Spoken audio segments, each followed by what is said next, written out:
पिछले साल मैं अपनी कार से जा रहा था। रास्ता काफी दूर का था। मुझे काफी देर तक कार चलाना था। मैंने अभी कुछ ही दूर चला था कि मुझे रास्ते में एक लड़की मिली। वह लड़की दुल्हन के कपड़े पहने रास्ते के बीच में खड़ी थी। मैं काफी तेजी के साथ कार चला रहा था। मैंने उस लड़की को कुछ दूर से ही देख लिए। मैंने अपने कार में ब्रेक लगाया। लड़की के पास जाते जाते मेरी कार रुक गई। मैं अपने कार से बाहर निकला और उस लड़की से बोला, तुम्हें बुद्धि नहीं है? तुम सड़क के बीच में खड़ी हो। क्या होता अगर तुम्हारा मेरे कार से दुर्घटना हो जाता? वह लड़की मेरी बात को सुनकर जोर जोर से रोने लगी। वह बोली, अब मैं जिंदा नहीं रहना चाहती हूँ। फिर से वह रोने लगी। मैंने उसे सड़क के किनारे किया, पीने के लिए पानी दिया। उससे पानी पिया और अपने मुंह को धो लिया।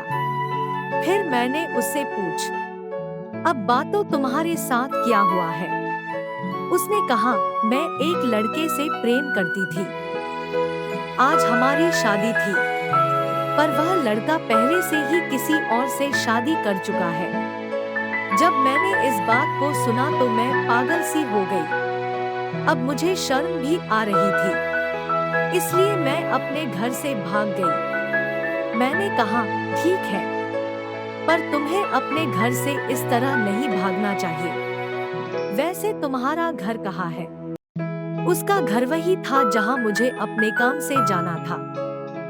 मैंने उसे समझाया और कहा, चलो मैं तुम्हारे घर वालों को समझाता हूँ। फिर हम दोनों कार से उस जगह के लिए चल दिए।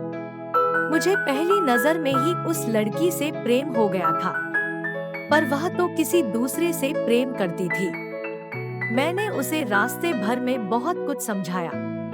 अब वह अपने मन को शांत कर रही थी और जो कुछ भी हुआ उसे भूल भी रही थी। कुछ ही देर में हम उस लड़की के घर पहुंच गए।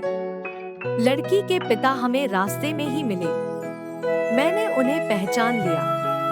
वह मेरे कंपनी में काम करते थे। हम उनके घर गए। उनका घर काफी छोटा सा था। घर मानो तो जब कभी भी गिर सकता था।